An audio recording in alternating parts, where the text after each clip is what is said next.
Namo Sang Hyang Adi Budaya, Namo Buddhaya. Nama budaya. Selamat pagi para Tribuners dimanapun berada. Jumpa lagi dengan saya Arifin Halim dalam program Permata Dharma.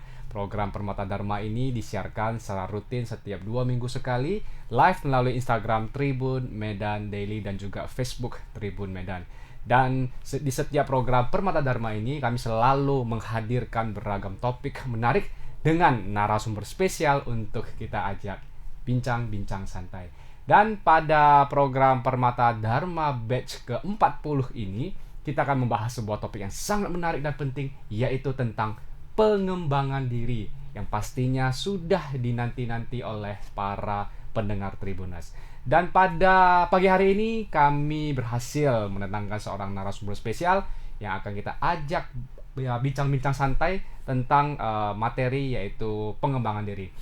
Izinkan saya membaca singkat profil dari pembicara kita. Beliau mengawali karir profesional pada tahun 2010 di PT Schneider Indonesia, sebuah perusahaan multinasional dengan posisi terakhir sebagai Business Operation and Development untuk area Kepulauan Riau.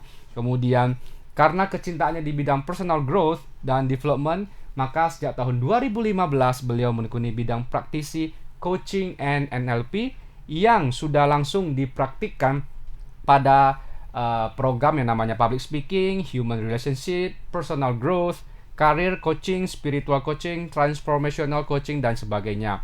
Dan juga beliau ini seringnya mengisi training di beberapa tempat, termasuk juga ada pelatihan-pelatihan inovatif, pelatihan-pelatihan efektif, dan beliau juga sudah memiliki beragam certified.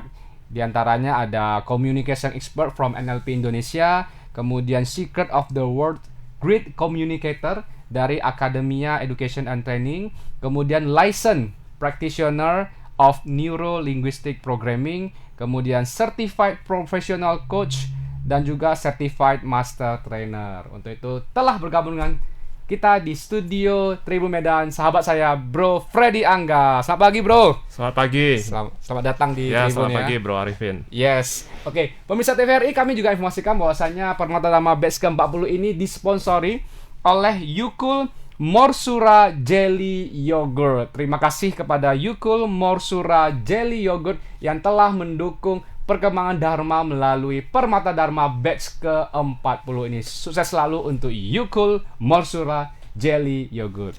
Nah, Bro Freddy, ini kita topik hari ini sebenarnya saya sangat ini sekali ya, excited sekali ya, karena saya tahu zaman sekarang ini semuanya pasti lagi sibuk-sibuknya belajar namanya pengembangan diri, Bro. Nah, kalau boleh tahu nih, kan tadi saya lihat profil Bro ini kan lebih ke praktisi coaching dan NLP. Berarti keseharian Bro memang lebih di bidang praktisi atau ada kegiatan lain, Bro? Oke. Jadi ya memang kalau ditanya profesi gitu ya, profesi utama saya praktis dari tahun 2015 ya, sejak saya wisuda dari perusahaan saya. Oh, wisuda ya. Wisuda. Kenapa saya bilangnya wisuda? Karena itu adalah bagi saya bekerja di perusahaan saya yang lama itu adalah satu momen yang menyenangkan. Ya, saya sangat bersyukur ya. Saya pernah diberikan kesempatan untuk bisa bekerja di sebuah perusahaan multinasional.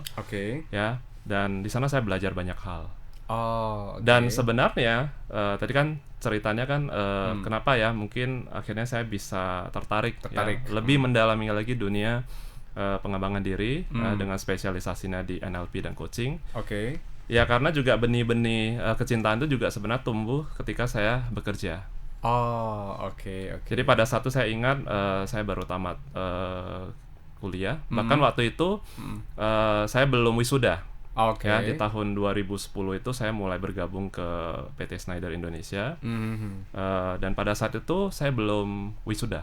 Saya wisudanya itu baru di 2011. Setahun setelahnya bergabung di PT Schneider mungkin ya? setengah tahun lah ya, karena wisudanya itu kurang lebih sekitar bulan April seingat saya.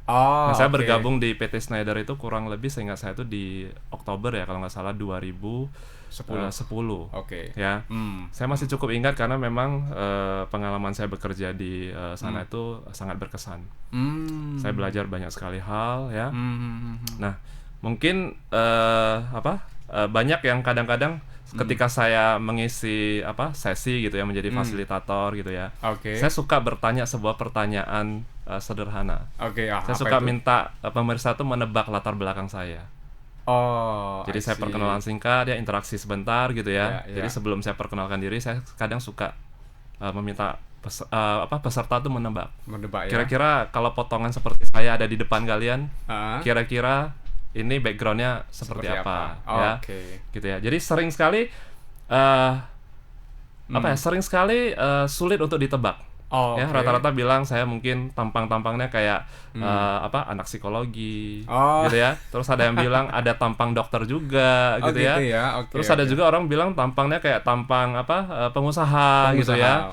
Jadi malahan background pendidikan saya yang paling lama itu di engineering itu jarang sekali bisa ditebak di awal. Jadi bagi saya mungkin itu adalah sebuah transformasi. Ya, transformasi nyata yang saya bisa kasih contoh juga. Artinya bisa loh ya, seseorang yang mungkin sangat engineering minded gitu itu bisa bertransformasi menjadi seseorang mungkin praktisi di bidang human development and transformation. Jadi bagi saya ya pengembangan diri ini adalah satu hal yang penting ya, yang sebenarnya tidak bisa terpisahkan dari kehidupan kita. Ya, jadi saya yakin siapapun di bidang apapun yang saat ini sedang menekuni bidangnya masing-masing, sebenarnya juga kita sedang bertumbuh. Cuman terkadang kita mungkin tidak sadar kita sudah bertumbuh. Mungkin kita baru sadarnya ketika ada orang di sekitar kita yang melihat, kok sekarang kamu agak beda ya. Perasaan dulu 5 tahun lalu kamu nggak kayak gini gitu ya. Kok sekarang kayaknya agak beda. Tapi perbedaan yang mengarah ke satu hal yang positif tentunya ya. Gitu.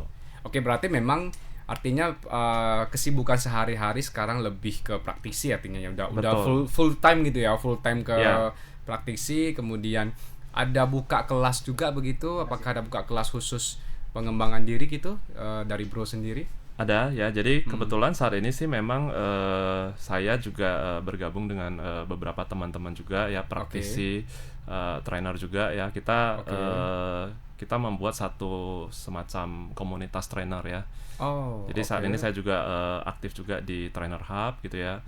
Nah kemudian saya sendiri sebenarnya dari 2015 itu sendiri juga ya, saya memang ya sudah aktif ya, maksudnya ya memang menjadi seorang praktisi juga gitu ya.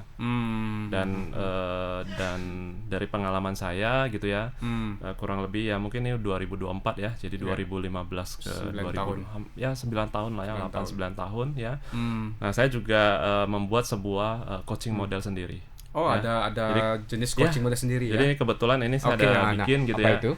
Ini adalah coaching model yang saya coba develop gitu ya. Nah, dari pengalaman saya selama ini menjadi praktisi gitu ya, pemerhati di bidang coaching dan NLP, ya akhirnya saya membuat sebuah coaching model ini. Yang ini juga saya juga sudah pernah bagikan gitu ya ke teman-teman ya di perusahaan, baik personal juga yang memang mereka ingin tahu lebih jauh mengenai dunia coaching dan NLP. Dalam kaitannya dengan pengembangan diri tentunya. Pengembangan diri. Kenapa? Karena kan sering sekali kan kita merasa kita perlu bertumbuh. Nah pada saat kita merasa pertumbuhan itu adalah satu hal yang penting, kita mencari dong. Nah, kita mencari mungkin pelatihan, kita mencari mentor ya. Atau bahasa sekarang banyak sekali orang bilangnya mau cari coach gitu ya. Cari coach. Ya, ini kan satu hal perkembangan yang saya kira baik sekali ya. Iya, benar. Jadi orang-orang ingin menjadi pribadi yang lebih baik ya, ingin mengembangkan diri lebih baik. Kebetulan topik hari ini kita juga mengenai pengembangan diri. Yes. Ya. Jadi nanti izinkan saya gitu ya. Tidak bermaksud mengajari gitu ya, karena saya yakin ya pendengar-pendengar di Tribun gitu ya, atau yang di YouTube dan berbagai channel yang ada di saat ini gitu ya, saya kira juga semua pendengar-pendengar juga semakin cerdas gitu ya, dan bahkan tidak menutup kemungkinan banyak mungkin yang jauh lebih expert ya, mungkin sudah punya pengalaman ya, makan asam garamnya udah lebih lama gitu ya dari kita ya bro ya gitu ya. Jadi hari ini izinkan saya berbagi ya, tidak ada maksud untuk mengajari, jadi ya silakan diambil positifnya ya, terus yang negatif ya dihilangkan sajalah ya, dibuang saja ya. Jadi supaya apa yang menjadi pembahasan kita hari ini mudah-mudahan bisa bermanfaat pasti dan menjadi permata ya, menjadi permata di dalam setiap dari diri kita, di dalam diri kita masing-masing. Karena saya percaya setiap orang punya permata di dalam dirinya sendiri. masing-masing. Hanya saja kadang-kadang permata ini mungkin masih tertutup oleh mungkin ya kotoran-kotoran Kotoran gitu ya. batin, kayak. Ya, jadi Oke, sehingga ya kita perlu secara sadar ya Oke.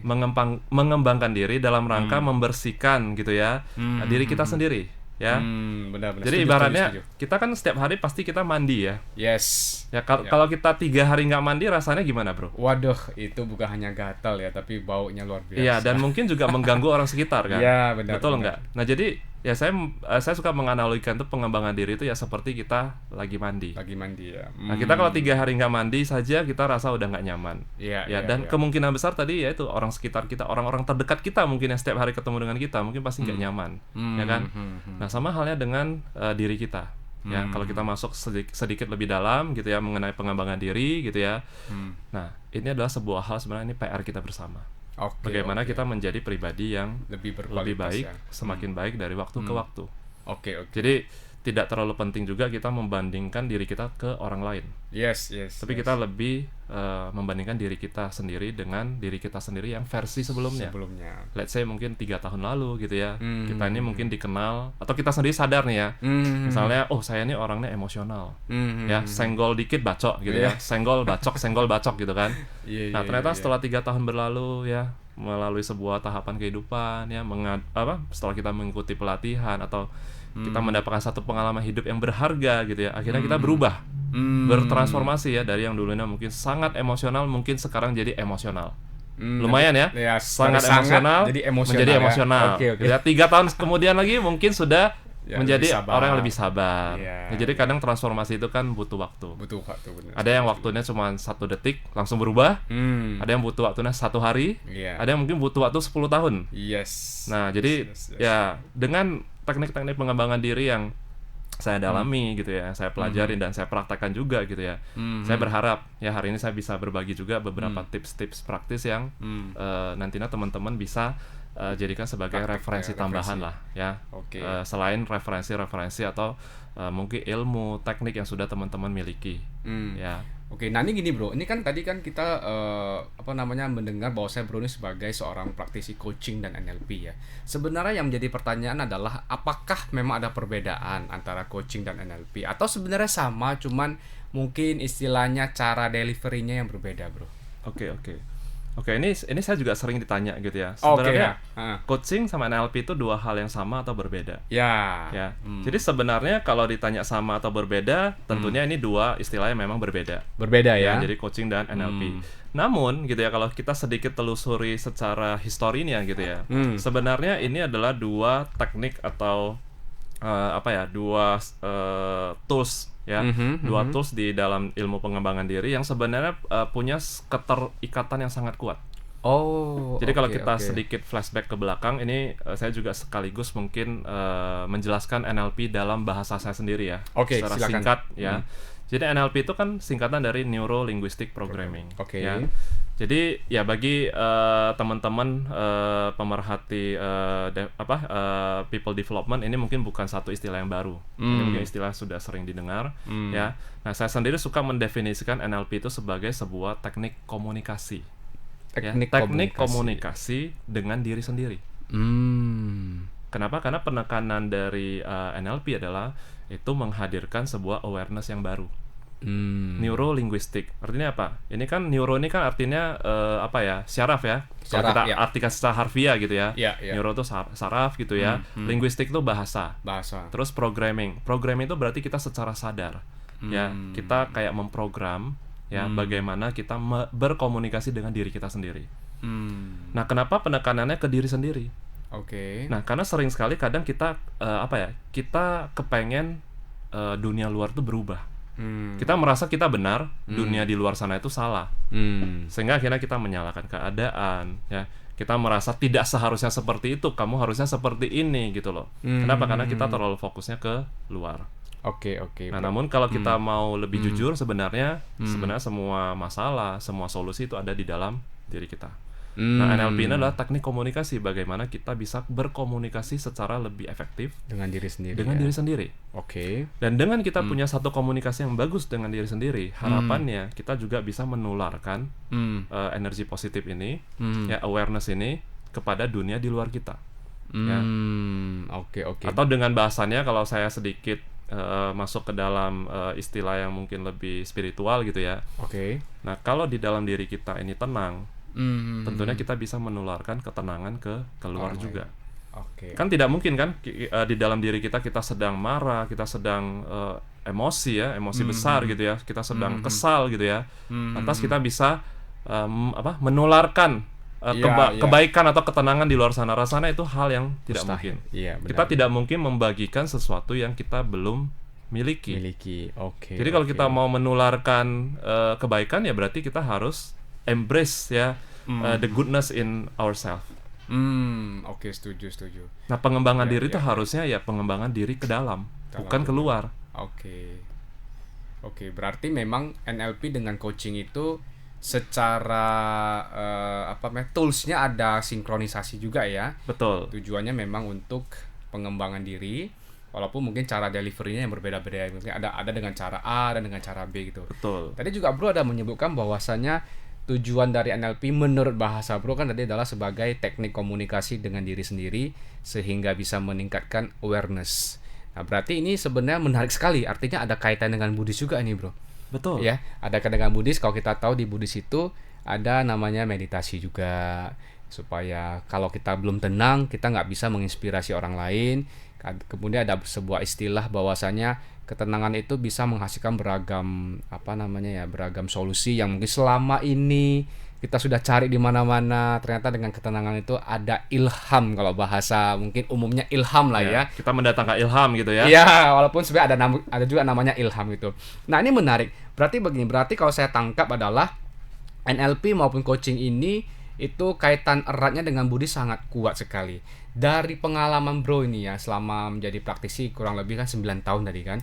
Pengalaman apa yang sangat menginspirasi yang ada hubungan dengan Buddhis juga ini, Bro, yang bisa dibagi kepada pendengar Tribuners ini, Bro? Oke. Nah, saya mungkin sedikit sambung dulu. Tadi saya baru jelasin mengenai NLP. Oke. Nah, saya sedikit tambahkan mengenai coaching. Oh iya, silakan. Nah, jadi NLP itu sudah berkembang, kalau saya nggak salah ingat gitu ya, itu mungkin sekitar tahun 1970-an gitu ya.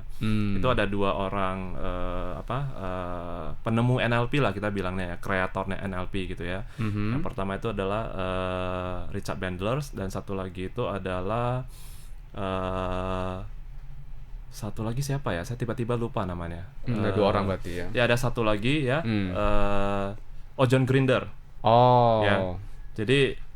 Jadi mereka berdua ini adalah ilmuwan. Pada satu menurut cerita ada yang mereka masih kuliah gitu ya. Jadi di situ tuh mereka tertarik dengan mereka meneliti beberapa orang yang sangat luar biasa di bidangnya masing-masing. Ya, jadi ada yang meneliti mengenai hipnoterapis, ya, ada yang meneliti mengenai konselor gitu ya. Jadi orang-orang yang membantu orang-orang yang dalam tanda kutip pada saat itu bermasalah. Ya, jadi waktu itu ada Milton Erickson, ya, itu adalah seorang hipnoterapis yang sangat terkenal di zaman itu gitu ya. Terus ada Virginia Satir, ya, terus ada beberapa nama lagi. Jadi mereka menarik, kenapa ya orang-orang ini bisa ya dengan efektif itu membantu klien-kliennya mereka. Dan rata-rata klien yang dibantu itu mengalami improvement yang sangat berarti gitu ya. Jadi yang mungkin mengalami masalah-masalah emosional dan sebagainya itu bisa improve. Ya. Kemudian Virginia Satir, dia banyak membantu family yang mungkin punya masalah-masalah di dalam mungkin komunikasi, rumah tangga, dengan anaknya dan sebagainya. Nah, akhirnya setelah menjalani sesi dengan mereka itu mengalami sebuah improvement. Ya. Nah, akhirnya diteliti, ternyata ada pattern komunikasi tertentu yang mereka lakukan di sesi-sesinya mereka ketika menghadapi klien. Nah, dari sanalah dibentuk sebuah sebuah intisari. Ternyata kalau kita komunikasi dengan menggunakan sebuah pattern tertentu, itu ternyata bisa membawa sebuah dampak yang berbeda. Jadi mungkin kita sering dengar istilah quotes sukses meninggalkan jejak, begitupun gagal meninggalkan jejak. Oke, iya, iya. Nah, jadi apa yang mereka lakukan ini adalah mereka mencoba mencari jejak-jejak bagaimana itu bisa efektif secara komunikasi. Sehingga akhirnya dibentuklah banyak di istilah NLP itu adalah presuposisi. Nah, presuposisi itu artinya adalah asumsi awal. Pre itu kan sebelum, Oke, ya. oke. Suppose itu kan berarti kita berasumsi kan, memberikan Iya. sebuah Asumsi anggapan awal ya. Jadi atau kalau bahasa simpelnya mungkin asumsi awal. Jadi ketika kita menghadapi orang, ya, ketika kita berinteraksi dengan siapapun, kita membuat sebuah asumsi awal. Oke. Yang tentunya itu mengarah ke komunikasi yang lebih efektif. Oke. Ya, saya ambil contoh mungkin ya satu presuposisi yang sangat terkenal di NLP itu adalah the map is not the territory. Ah, iya, itu paling Ya, sering. Iya, itu iya, sering sekali ya kita sering Iya, dengar iya. gitu ya. Artinya apa? Peta belum tentu mewakili daerah atau area yang sebenarnya. Yes. Kenapa? Karena kita setiap manusia punya peta masing-masing. Iya, benar Ya, sekali. ketika Bro Arifin mau contoh nih dari Tribun mau berangkat ke misalnya mau melanjutkan perjalanan contoh ke Brastagi misalnya. Mungkin Bro Arifin punya rute sendiri kan, punya map di dalam pikiran sendiri kan. Iya, iya. Oh, saya bagusnya lewat dari Deli Tua aja lah. Iya, Ya kan, karena iya. mungkin Bro Arifin kan mungkin familiar ya dengan Iya. daerah Deli Tua Deli gitu ya. Tua, oke, Nah, oke. kalau saya mungkin karena saya bukan orang sana gitu ya. Saya beda lokasi gitu ya. Mungkin saya pakai jalur ya udahlah, daripada pakai jalur-jalur pintas mending pakai jalur yang jelas-jelas aja lah. Lewat Jamin Ginting aja lah udah. Iya, iya. Pokoknya iya. Jamin Ginting ikutin aja gitu, Yang pasti penting- nyampe Brastagi. Yang penting jamin lah ya. Ya, dijamin gitu kan. Jamin ya. Nggak usah potong-potong jalan lagi gitu. Iya, Ya iya, kan? iya, Dan iya. mungkin kalau kita berdebat gitu ya, saya akan bilang ya lebih bagus lewat Jamin Ginting. Bro Arvin bilang, aduh janganlah, situ macet lah gini-gini, apalagi ini weekend ya, peak season. Udah kamu lebih bagus lewat dari itu aja, Dari Tua, nanti potong jalan keluar dari mana gitu ya. Iya. Kenapa? Kita punya map masing-masing. Iya. Masing-masing. Yang kita rasa itu paling benar. Yes. Ya, padahal kan tujuan kita sama. Iya, benar. Kita mau ke Brastagi, Brastagi, oke. ya. Nah, sering sekali kan kadang-kadang kita merasa kita hanya punya satu map ini dan map kita paling benar. Dan inilah pemicu banyak masalah di sekitar kita. Ya, Oke, dengan oke, orang-orang oke. terdekat kita, ya, dengan Iya, anak iya. kita misalnya gitu ya. Iya, iya, iya. Dengan misal pasangan kita, ya. Ya, pokoknya dengan teman juga kadang-kadang seperti itu kan. Jadi mungkin kita punya niat baik. Tapi ketika kita sampaikan dengan bahasa yang berbeda gitu ya, mungkin orang lain belum tentu bisa terima. Apa yang baik buat kita belum tentu baik untuk orang lain. Iya, Ini iya. salah satu contoh. Oke. Nah, itu singkat mengenai NLP. NLP, oke. Nah, coaching sendiri adalah sebuah istilah yang berkembang itu sebenarnya dari dunia olahraga. Oh, Jadi coaching zaman itu berolahraga. ya sekitar saya kira mungkin itu juga hampir sama ya di sekitar tahun 70-an 80-an itu ada beberapa pelatih olahraga yang mungkin disitulah istilah coaching itu mulai populer. Ya, coach. Ya, jadi mereka itu dipanggil sebagai coach, bukan sebagai trainer. Ya, tapi di dunia olahraga mereka lebih populer dipanggil sebagai coach. Coach. Ya, nah coach sendiri kalau di dalam ICF gitu ya, di dalam dunia coaching itu diterjemahkan sebagai sebenarnya diambil dari kata coach. Coach itu adalah bus besar. Oh, oke. Ya, bus yang kalau di Medan gitu ya, kita bus pariwisata yang gede itu, Iya, nah itulah iya. mungkin kurang lebih coach ya. Oke. Jadi itu oke. diadopsi dari istilah barat gitu ya. Bus itu fungsinya apa? Ya, membawa kita dari posisi saat ini ke tujuan kita. Iya, benar. Fungsi bus adalah membawa kita ke tujuan kita. Nah, coaching itu adalah sebuah proses yang untuk membawa kita dari posisi saat ini menuju ke tujuan kita. Apa yang kita inginkan di masa depan. Oke, oke. Jadi coach adalah seseorang yang mendampingi, Iya, ya. iya, iya. dalam tanda kutip ya, mendampingi loh ya, bukan mengajarin. Beda Nah, ini ya. yang harus sedikit digaris bawahi ya. Iya, Jadi iya. coach ini bukan seseorang yang mengajarin seseorang ya dari saat ini ke tujuan mereka, bukan mengajarin, mendampingi. Inilah yang menjadi kekuatan coaching. Kenapa? Karena kita mendampingi. Ya, tidak ada maksud kita untuk mengajari, ya, iya, iya, atau mendikte bahkan gitu ya. Iya, Karena iya. manusia ini punya sifat dasar adalah tidak suka diatur. Yes. Saya kira mau Gen Z, mau gen milenial, maupun yang gen-gen yang lain atau yang tergencet gitu ya. Nah, itu juga nggak ada yang suka Iya, iya, iya. dia Didikte. didikte gitu ya. Yes, Kamu yes. harus kayak gini kayak. Saya kira tidak ada orang yang suka. Setuju, Ya, setuju. banyak sekali orang-orang yang mungkin punya ide dan sebagainya, kepengen idenya tuh bisa diapresiasi. Nah, proses coaching ini diharapkan bisa memberikan sebuah environment, ya, suasana yang lebih nyaman ketika orang ingin berubah ya, atau ingin mencapai sebuah tujuan yang jelas di kemudian hari. Dan dalam dunia coaching ya banyak sekali saya kira itu mengadopsi presuposisi yang ada di NLP. Oh, oke. Dan bahkan ada beberapa teknik coaching itu yang memang secara clear jelas itu adalah coaching with NLP. Gabungan ya berarti. Ya, jadi benar-benar coaching itu sangat didasarkan dari berbagai teknik yang ada di NLP. Oke. Ya, dan belakangan memang coaching ini berkembang ya. Jadi banyak sekali teknik-teknik yang coaching model juga banyak sekali gitu ya. Yeah. Yang coba dimunculkan gitu ya untuk bagaimana kita membantu ya teman-teman kita, klien-klien kita atau coach kita untuk menjadi pribadi yang lebih baik. Dari saat ini ke lebih baik tujuan yang ingin menuju ke tujuannya mereka. Okay.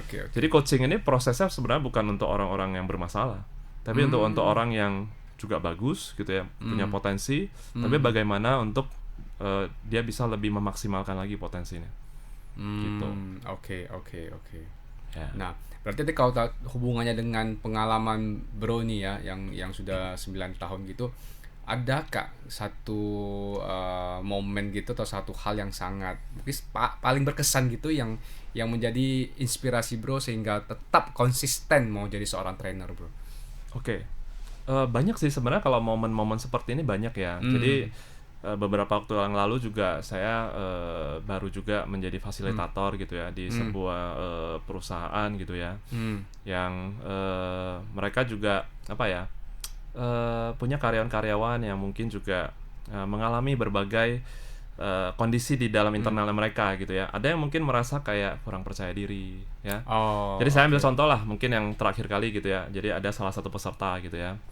Ketika ngobrol-ngobrol saya tanya ya, apa yang Bapak rasakan gitu ya ketika misalnya harus ngomong di depan ya, ya mungkin presentasi. Nah, kebetulan memang mereka ini bakalan ikut kompetisi.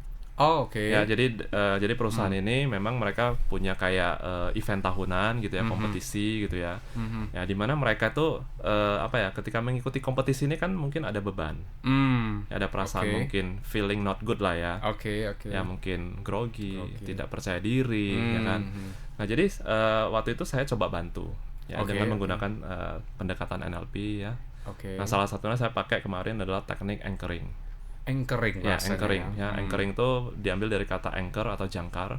Nah, bagaimana kita membuat sebuah jangkar ya yang efektif tentunya, yang positif, yang memberikan sebuah penguatan kepada orang-orang atau bahkan untuk kita sendiri. Mungkin contoh kita sering merasakan perasaan yang tidak nyaman ketika misalnya ngomong di depan umum. Ya, misalnya begitu disuruh nama kita dipanggil gitu ya, kita udah mulai keringat dingin, ya, pandangan udah mulai kabur, ya kan, nyampe di depan goyang-goyang, gitu ya. Terus tiba-tiba mau ngomong apa hilang semua, buyar, gitu ya. Nah, saya kira banyak sekali ya orang-orang yang mengalami kendala seperti ini, gitu ya. Nah, jadi saya banyak sekali membantu mereka-mereka, gitu ya, yang anak remaja juga ada, gitu ya, yang sudah kerja sekian tahun, gitu ya. Mereka ternyata punya satu keluhan di sana, ya. Ya, setelah saya bantu dengan teknik NLP yang sederhana-sederhana saja, gitu ya. Akhirnya saya lagi, saya tanya ke orangnya, gimana Pak rasanya sekarang? Ya sekarang sih kalau dari angka 1 sampai 10 ya rasanya sih confidence saya udah di angka 9, Pak. Wih, luar biasa. Sebelumnya mungkin masih di angka 3, 4 atau di bawah 5 gitu ya. Berarti signifikan sekali kalau gitu ya. Oke. Nah, namun teknik itu berarti mereka harus sering ulang-ulang. Kenapa? Karena kan kita ini kan makhluk kebiasaan. Iya, habit ya. Watak yang kita miliki sekarang ya, habitnya kita ini kan sebenarnya terbentuk kadang-kadang sudah terjadi sekian puluh tahun. Iya. Nah, untuk merubah habit ini tentunya kita juga perlu ada effort dong. Ya. Nah, namun perubahan itu sebenarnya bisa terjadi instan. Sebenarnya.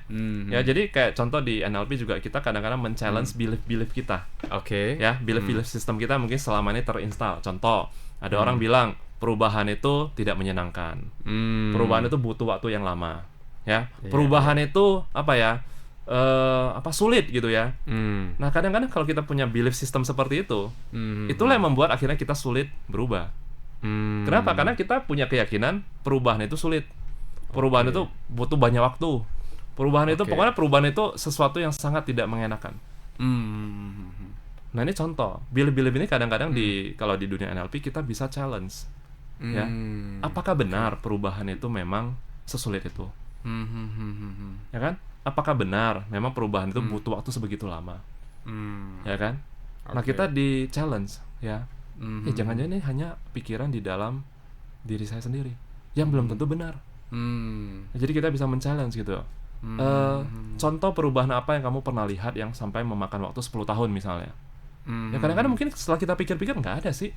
Karena rata-rata perubahan tuh cepet kok, cuma 2 minggu berubah kok orang kok. Atau ada orang ya, gara-gara sebuah momen gitu ya, contoh ya, ini contoh ya, mungkin ada seseorang gitu ya, tiba-tiba orang terdekatnya meninggal gitu ya, seketika ya kan, minggu depannya kita ketemu orang ini lagi, orangnya berubah. Dari yang awalnya mungkin malas-malasan, nggak serius, tiba-tiba dia menjadi seorang pribadi yang luar biasa, mandiri, ya serius gitu ya, tidak menyanyiakan waktu lagi gitu ya. Perubahannya singkat, mungkin dalam waktu seminggu, bahkan mungkin nggak bukan seminggu, begitu kejadian itu terjadi dengan orang terdekat ini, mungkin si orang ini kayak apa ya, mengalami sebuah guncangan gitu ya, guncangan batin, akhirnya membuat orang ini menjadi sadar. Ada kejutannya juga gitu ya. Karena selama ini saya sudah banyak membuang-buang waktu. Saya nggak mau lagi seperti ini ya, dan mungkin ada satu hal yang membuat saya harus melakukan yang terbaik ya, untuk misalnya membahagiakan orang-orang yang masih ada saat ini gitu ya. Nah kadang-kadang perubahan kan secepat itu ya.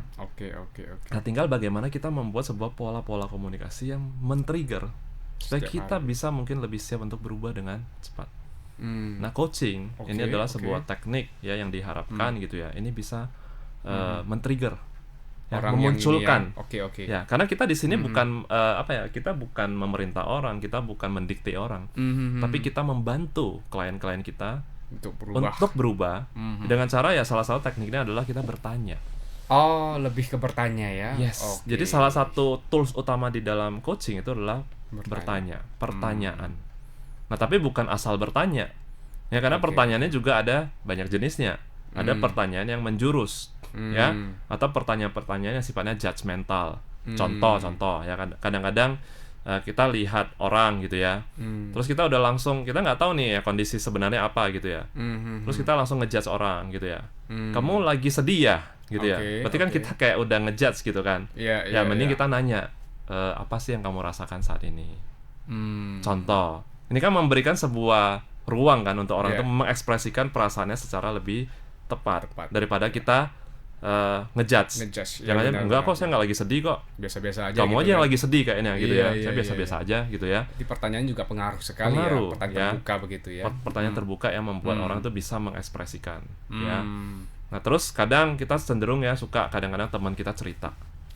Sering ya orang curhat ke kita pada saat ada masalah. Ya kan, sering sekali dia baru cerita sampai setengah, kita udah langsung jump into conclusion. Terus kita kepengen kasih nasihat. Kamu ya, mestinya kamu kayak gini gitu loh. Nah yang terjadi kadang-kadang orang terdistraksi. Loh kan saya cerita ke kamu, saya nggak lagi minta nasihat kok, saya cuma butuh didengerin gitu loh. Terus kita kasih nasihat yang dia nggak bisa terima contohnya gitu loh. Akhirnya terjadilah perdebatan dan sebagainya. Nah kalau yang seperti itu udah pasti itu bukan sesi coaching. Meskipun kadang-kadang orang suka bilang gitu ya, semua sesi itu adalah sesi coaching gitu loh. Nah sering kadang-kadang dicampur adukan. Nah kalau yang namanya sesi coaching yang benar tuh harusnya ya sesi yang membuat orang itu nyaman, mendengarkan ya. Ya kita juga harus menjadi seorang pendengar yang baik. Yes, itu kuncinya. Pendengar baik, pembicara baik adalah pendengar yang baik begitu. Betul. Ya. Nah ini hal yang menarik loh. Banyak sekali saya ketemu orang itu merasa skill public speaking itu adalah segala-galanya. Jadi orang yang udah kerja gitu ya, kepengen promosi, dan mereka kepengen punya satu kemampuan presentation skill yang bagus, komunikasi yang luar biasa gitu ya. Nah sebenarnya ada satu skill yang tidak kalah penting, itu adalah kemampuan untuk mendengarkan atau menyimak lah. Sebenarnya kalau saya mencari padanan yang lebih cocok itu menyimak. Karena kalau mendengarkan ini kan terkesannya kita hanya pakai telinga. Nah padahal sebenarnya mendengarkan yang dimaksudkan di dunia coaching atau menyimak itu adalah dari segenap panca indera. Jadi waktu kita berinteraksi dengan orang, kita nggak hanya dengerin suaranya. Kita harus lihat mimik wajahnya, matanya. Karena di dalam mata tuh kadang-kadang memuat begitu banyak informasi. Kita bisa lihat orang lagi senang, lagi happy, atau dia lagi sedih, mungkin lagi kecewa. Itu dari sorotan mata bisa nampak. Kelihatan sekali. Kalau kita sering gitu ya, cukup sensitif untuk bisa mengamati perubahan ini gitu ya, kita bisa tahu kayaknya dia lagi sedih gitu ya. Di dalam diri kita sendiri ya, tapi kita nggak ungkapkan gitu ya. Kayaknya dia lagi sedih, kayaknya dia lagi banyak pikiran. Itu bisa terlihat. Dari dia ngomong juga kadang-kadang kita bisa dapat sebuah ini kan, signal kok gitu kayaknya ya. dia ngomong kayaknya agak pelan. Kok dia ngomong kayaknya agak beda ya hari ini gitu ya. Kayaknya ada aura-aura kesedihan. Iya ya, gitu ya. kelihatan. Ada aura-aura putus asa misalnya. Ini bukan dukun ya, bisa meramal gitu bukan ya? Ya lebih bisa apa pengalaman untuk belajar melihat ini ya, melihat dari mimik wajahnya gitu ya. Betul. Oke. Nah, jadi itu yang menarik sih di dunia coaching ini ya, kita mencoba komunikasinya bukan satu arah. Jadi kita juga harus menjadi seorang pendengar yang baik. Dan for me ya, ngomong di depan umum itu jauh lebih gampang daripada listening. Oh iya, benar sekali. Karena listening ini kita harus benar-benar put our attention gitu ya. Ya kalau kita ambil sedikit istilah ininya ya, kita harus punya sati lah, ya, perhatian gitu ya, sati yang penuh, sati gitu ya. Ketika kita mengamati sesuatu ya kita harus benar-benar mengamati, gitu ya. Ketika kita mendengarkan kita harus benar-benar fokus, hadir saat ini. Jadi kita nggak bisa tuh, kita lagi mungkin berinteraksi dengan teman bicara kita gitu ya, entah itu klien kita atau teman gitu ya. Tiba-tiba pikiran kita ngelantur kemana-mana. Kita nggak mungkin bisa menangkap the full message dari orang yang ada di depan kita. Gitu ya. Ketika kita sendiri tidak present di saat ini. Present moment. Nah, jadi ketika kita mendengarkan di dalam coaching itu adalah benar-benar here and now. Ya, di saat ini, ya kan, di momen ini betul-betul kita hadir sepenuhnya. Dan ketika kita hadir sepenuhnya, biasanya orang yang ada di depan kita ya itu juga akan merasakan kehadiran kita. Dan dia juga biasanya akan lebih tenang. Ya. Kenapa? Karena dia merasa saya lagi ngomong dengan seseorang yang benar-benar hadir di hadapan saya, bukan seseorang yang hanya lip service ya, ngomongnya sih lagi dengerin gitu ya. Setelah dia udah ngomong panjang lebar, terus tiba-tiba kita nanya, tadi kamu ngomong apa ya? Nah ini kan membuat orang, ya jadi, saya dari tadi udah ngomong setengah jam, udah gitu, panjang kali lebar kali tinggi gitu ya.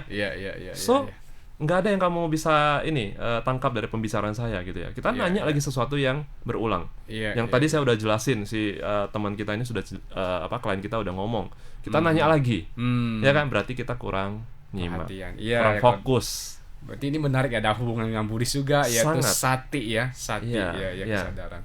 Oke.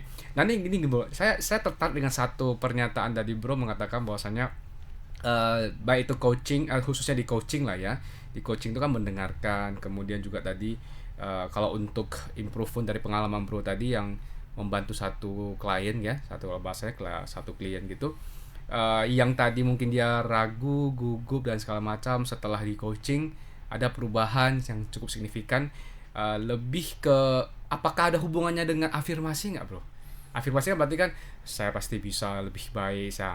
Itu gimana hubungannya dengan afirmasi, Bu? Yang sering kita dengar, khususnya kalau dulu ya zaman-zaman mungkin tahun 2000 sebelum Covid itu ada satu buku The Secret kan terkenal sekali kan. Itu kan mereka mengajarkan, di buku itu menjelaskan bahwasannya afirmasi positif itu bisa mendukung kehidupan seseorang menjadi lebih baik. Nah, hubungannya gimana bro dengan coaching mukanya lebih? Nah, afirmasi itu sebenarnya sebuah hal yang positif. Ya, sadar nggak sadar sebenarnya kita banyak melakukan afirmasi di dalam diri kita setiap saat. Ya. Kalau saya sedikit ambil lebih dalam lagi di dunia NLP, kita sering ada istilah namanya self talk.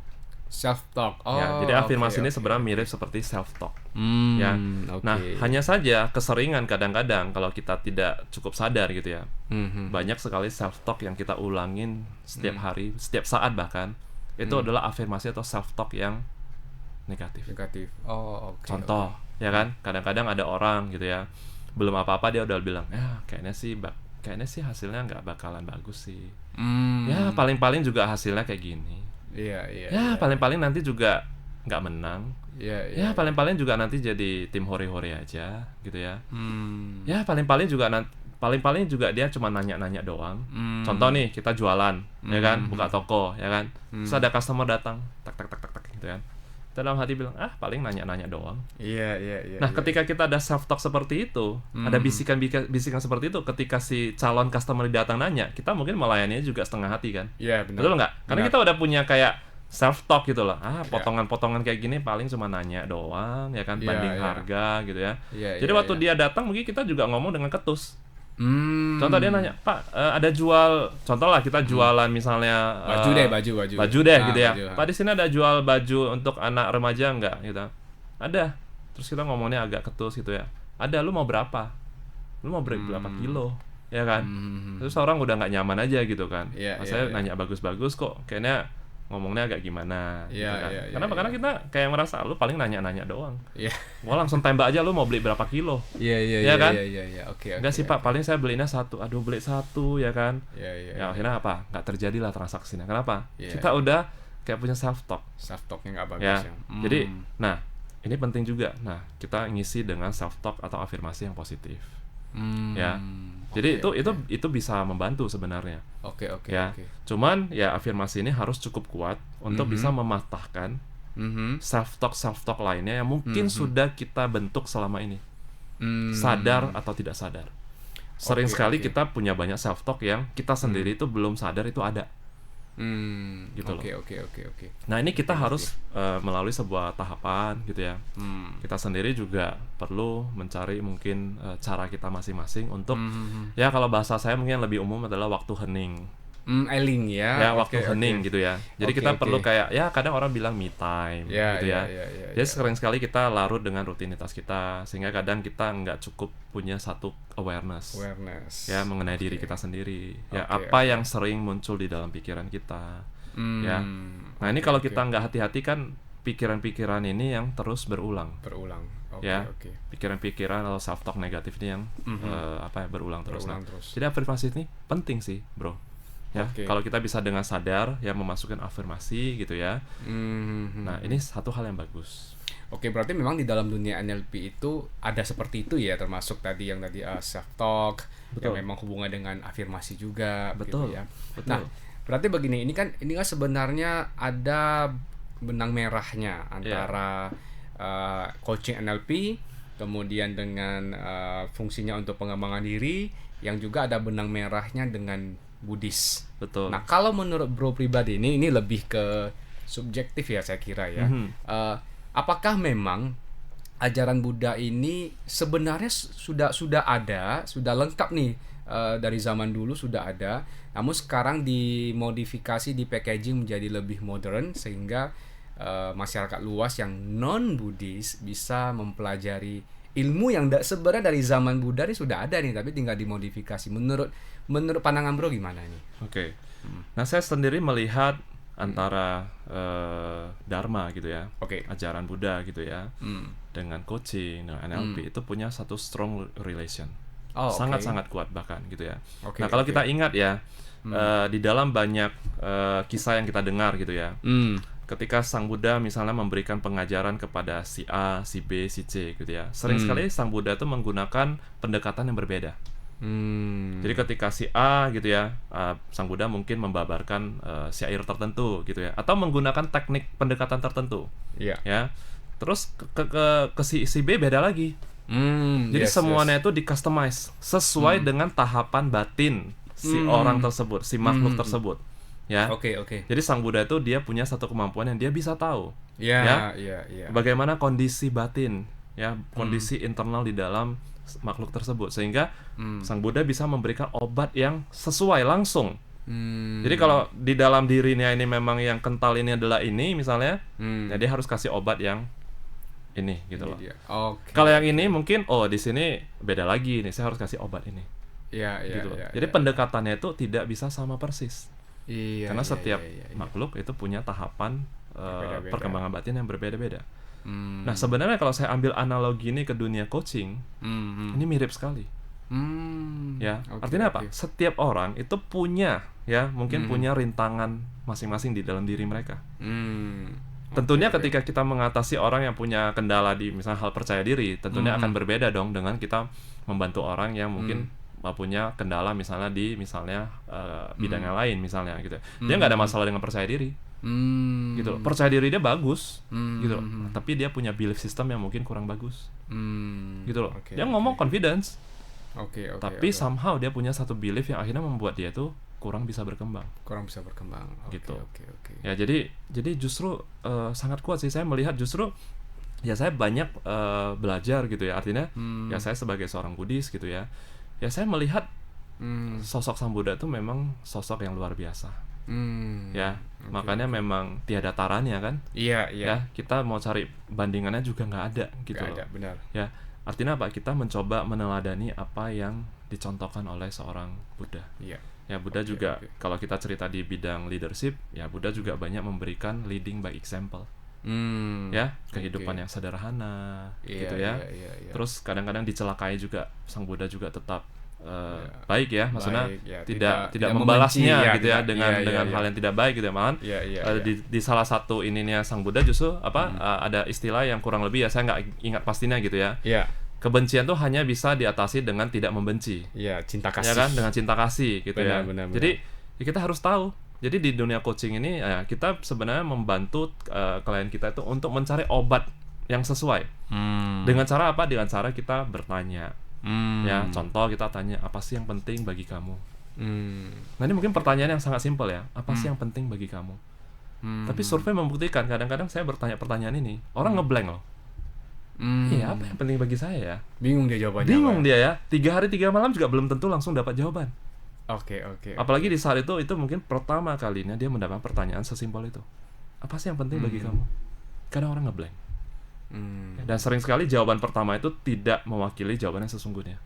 Oh gitu ya. Jawaban Iya. pertama bahkan kan saya pernah dengar bahwasanya terkadang kata-kata atau ucapan pertama itu yang mewakili isi hati. Padahal itu belum tentu ya. Belum tentu. Ya. Belum tentu. Oke. Ya karena kita belum menyentuh sampai ke akarnya kan. Oh, oke. Ya, contoh ya kan. Kadang kita tanya, apa sih yang penting bagi kamu? Ya, Oke. sering sekali orang bilang, ya kalau saat ini sih Pak, kayaknya yang penting bagi saya itu uang Pak.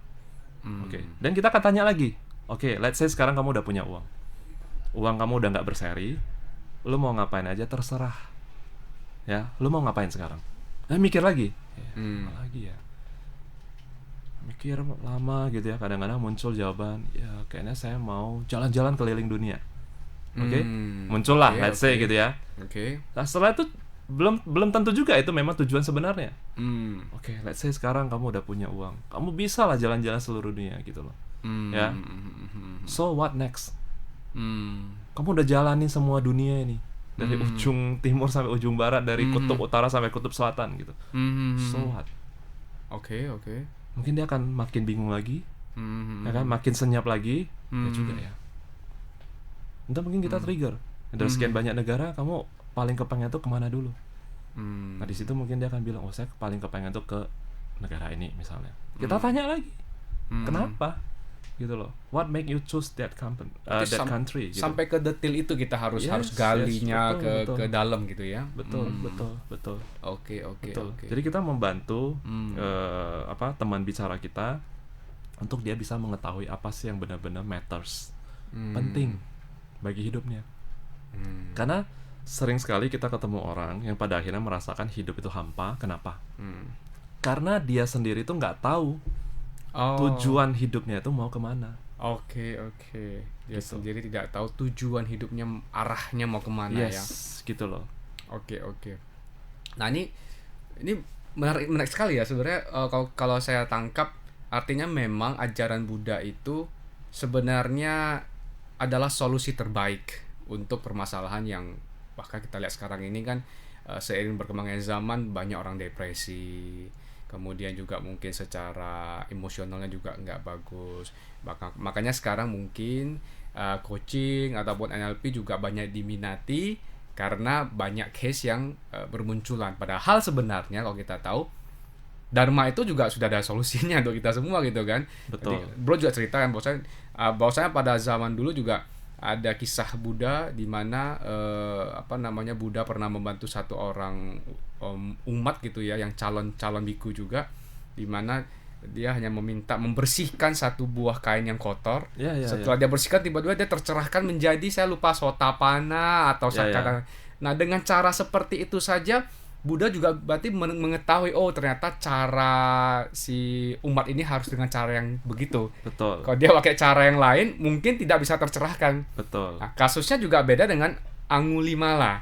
Betul. Yang dimana kan dia membunuh mengambil jari tangan setiap korbannya gitu. Ya. Nah, Buddha dengan cara apa? Ya dia dikejar, nggak Bisa tertangkap. Buddha. Akhirnya Ya. kapan kamu berhenti? Buddha bilang saya sudah berhenti. Ya, Akhirnya dia secara tidak langsung tersadarkan dan malah menjadi biku yang cukup terkenal pada waktu itu dan ya. langsung mencapai langsung mencapai tingkat kesucian kesucian ya. Ya. Oke. Nah, berarti begini, Ini menjadi satu daya tarik yang harus didengarkan oleh para pendengar Tribuners juga. Artinya, kalau seandainya seseorang katakanlah dia belajar dharma, dia mempraktikkan itu. Berarti setelah dia mengerti dharma, dia kurang lebih dia sudah belajar, dengan dia sinkronisasi pembelajaran di NLP akan jauh lebih mudah ya untuk memahami makna yang ada di NLP ini. Kira-kira menurut pandangan Bro gimana? Betul. Bisa jadi, gitu ya. Jadi sebenarnya pertumbuhan spiritual gitu ya. Itu sangat mungkin gitu ya terjadi ketika kita punya level of awareness yang semakin baik.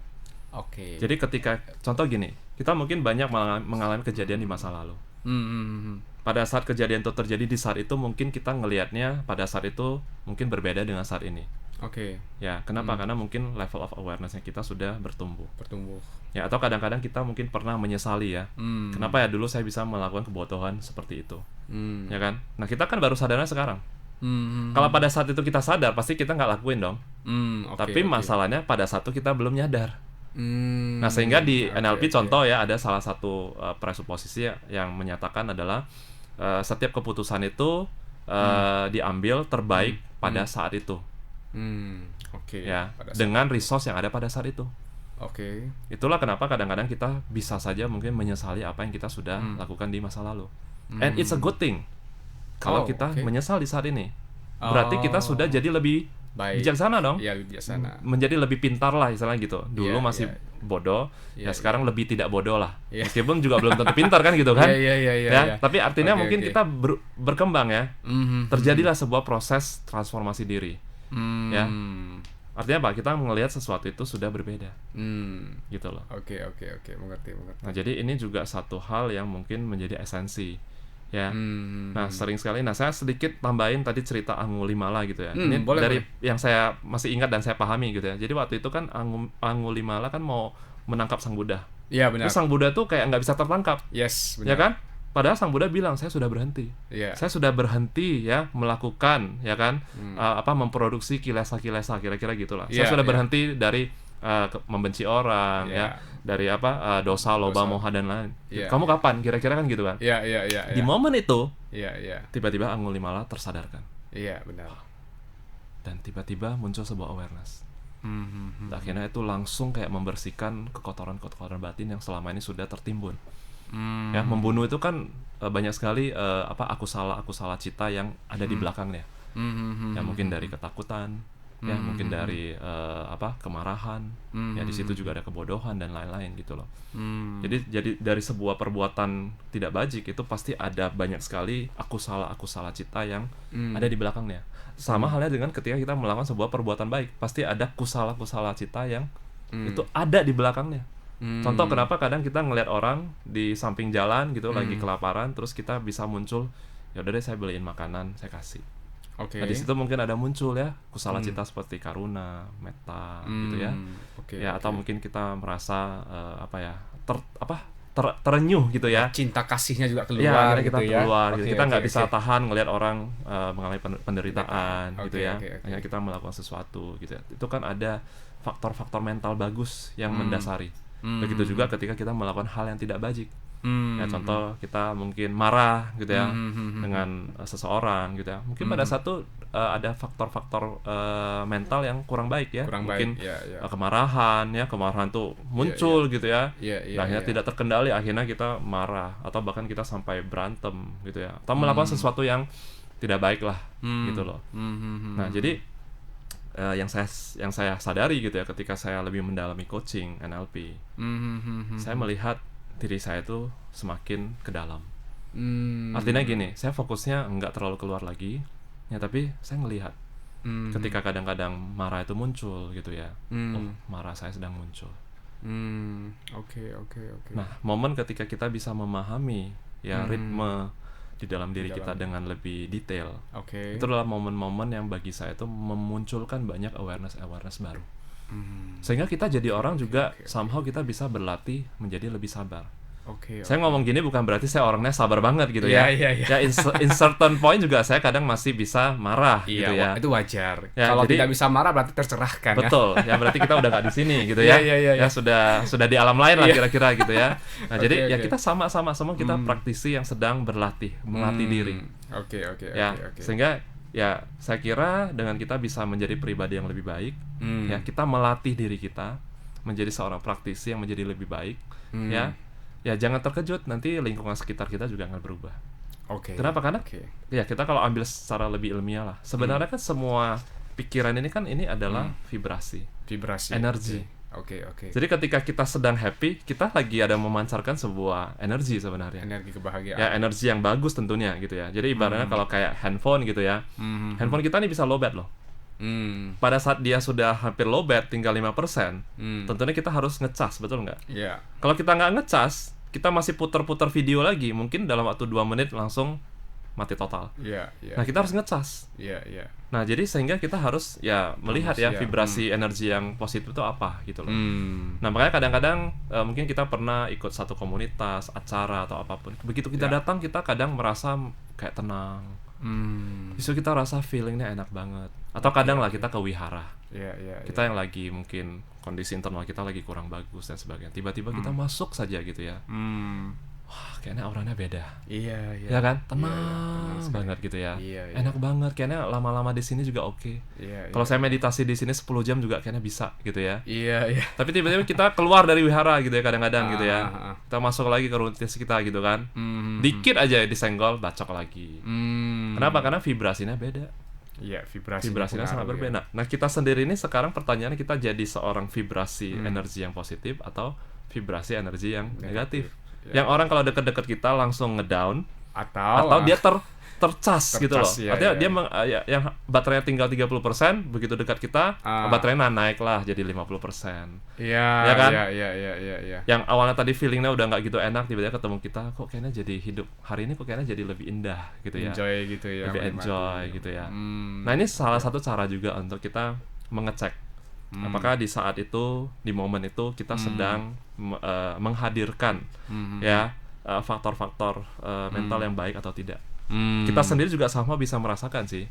Ya, kadang-kadang kalau kita tiba-tiba merasa kayak low power banget gitu ya, itu sebenarnya tanda bahwasannya kayaknya kita lagi banyak memproduksi banyak sekali ya faktor-faktor mental yang kurang bajik. Ya, ya kita nggak susah-susah. Kadang-kadang kita ngelihat orang lain berbuat baik saja itu bisa muncul faktor mental yang tidak baik loh. Contoh iri ya kan? Dia bisa kayak gitu, gini. Nah, padahal kan seharusnya momen itu momen yang bagus untuk kita memproduksi faktor mental yang bagus kan. Misalnya kita turut bermudita-cita. Dia bisa. Ya kan, saya juga kalau rajin berlatih, saya rajin praktek, ya kan, satu hari nanti juga saya pasti bisa melakukan hal yang baik seperti ini juga, gitu ya. Nah, jadi ini kayak semacam reminder sih ya. Jadi apa yang saya pelajarin di NLP, di coaching gitu ya, itu kayak semacam reminder lah untuk kita menjadi pribadi yang lebih sadar. Ya, hadir sepenuhnya ketika kita berinteraksi dengan siapapun. Dan setuju. Kita sendiri harus melatih diri. Makanya saya pribadi gitu ya, ketika saya semakin mendalami dunia coaching dan NLP gitu ya, dan saya juga mencoba lebih rutin untuk berlatih ya dalam hal ini, karena saya seorang Buddhis ya, saya coba lebih rutin, lebih rajin berlatih meditasi. Itu juga sangat membantu ya Pak. Ya, karena ketika kita meditasi itu sebenarnya kan kita mencoba menenangkan internalnya kita. Nah, ketika kita lebih tenang saat kita menghadapi siapapun, kondisi seperti apapun, ya harapannya kita bisa lebih baik, memberikan satu respon yang lebih baik. Jadi bukan respon yang immediate response yang sering sekali kadang kita menyesal setelahnya gitu loh. Dan memang di coaching model yang saya intisarikan ini, ya di bagian lead ini, ya lead ini singkatan. Singkatan ya. L itu adalah listening. Ya. E itu adalah empathy. Ya. A itu adalah asking. Ya. D itu adalah discover. Nah, seorang coach yang baik ini harus minimal punya 4 kualitas ini. Wajib ke semuanya. Nggak bisa cuma satu. Oke, oke. Semuanya wajib punya. Listening, Listening, empathy, asking, dan discover. Oke. Nah, ini begini, saya lihat di flyer ini ada nih sebuah event yang luar biasa ya.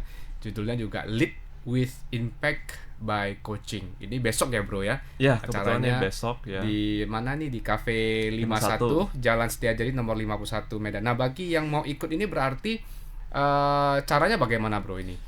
Ini berarti ya kita tinggal kontak aja kontak person yang ada di sini. Nanti seharusnya nanti mereka bisa arahkan.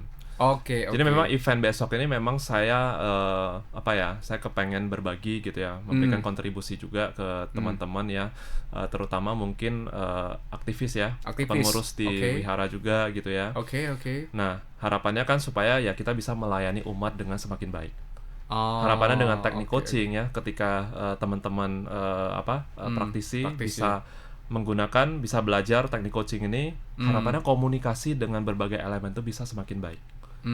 Sehingga kan ketika umat datang juga nyaman kan. Benar. Mereka ada masalah mungkin mereka bertanya ke pihak wihara gitu. Kita bisa menjalin satu komunikasi yang baik, yang tidak menjudge. Ya, tidak kayak menasihati mereka gitu ya. Meskipun memang mereka ada yang datang minta nasihat.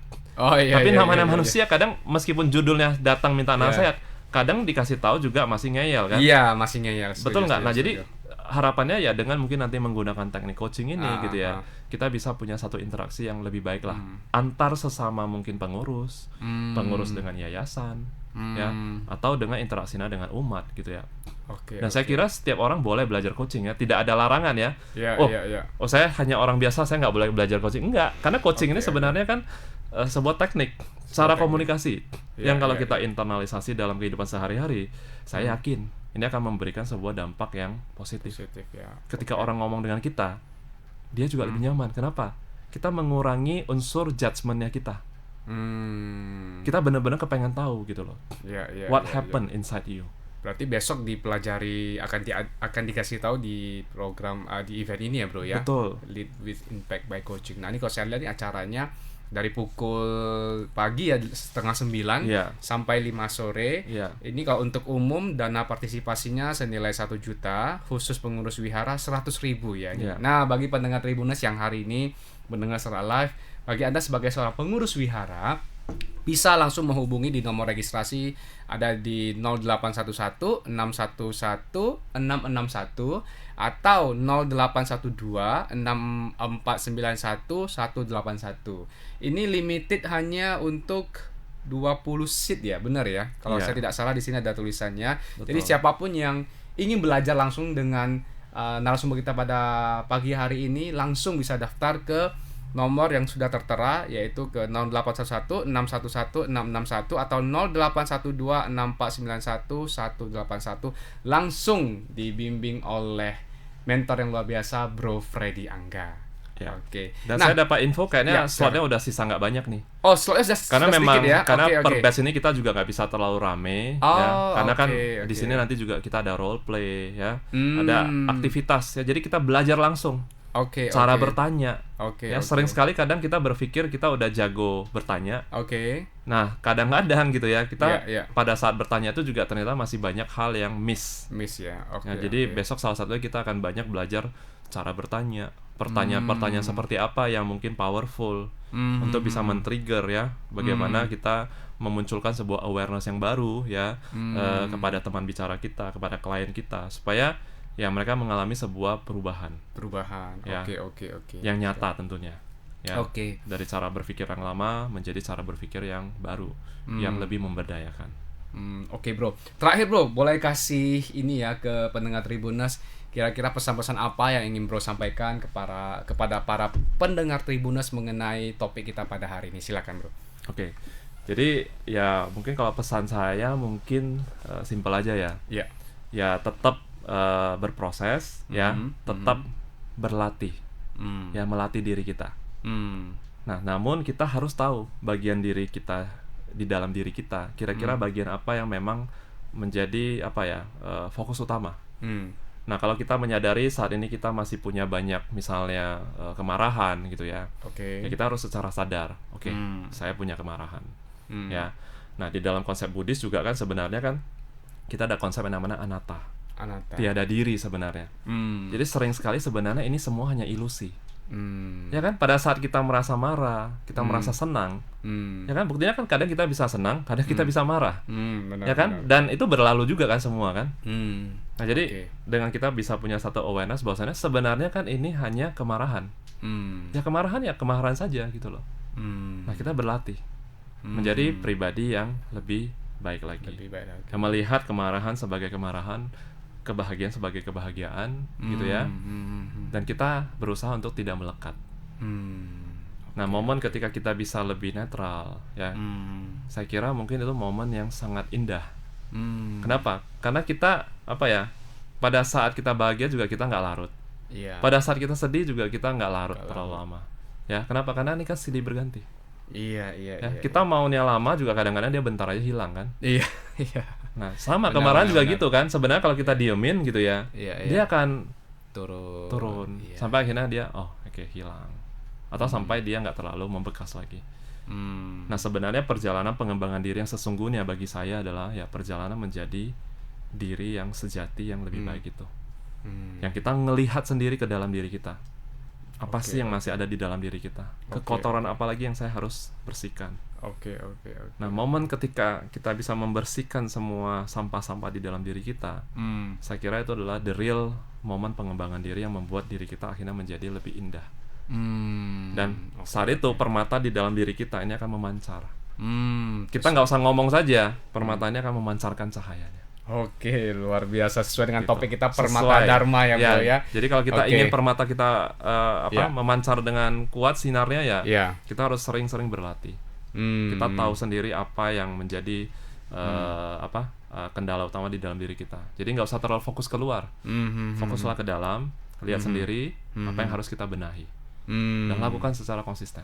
Konsisten terus-menerus ya. Terus menerus. Oke, baik, luar biasa. Ini sharing yang sebenarnya kalau waktu kita nggak cukup sih. Kalau bisa ada tambahan lagi. Tapi karena memang durasi kita cuma 1 jam. Tapi ini benar-benar padat sekali ya, menarik untuk didengar oleh para pendengar Tribuners. Terima kasih pada Bro Freddy Angga. Dan bagi Bapak Ibu pendengar Tribuners, kami juga ucapkan terima kasih telah mendengarkan. Dan juga kami ucapkan terima kasih kepada sponsor kita, Jelly Yogurt dari Morsura. Yukul, terima kasih telah mendukung perkembangan Dharma melalui podcast Permata Dharma ini. Saya Arifin Halim, mewakili narasumber Freddy Angga, mengucapkan terima kasih. Dan bagi Bapak Ibu pendengar Tribuners yang ingin mendengarkan ulang podcast ini, bisa langsung mengunjungi Instagram Tribun Medan Daily di bagian Reels-nya. Sampai jumpa di podcast Permata Dharma berikutnya. Namo Sang Hyang Adi Budaya, Namo Buddhaya. Namo Buddhaya.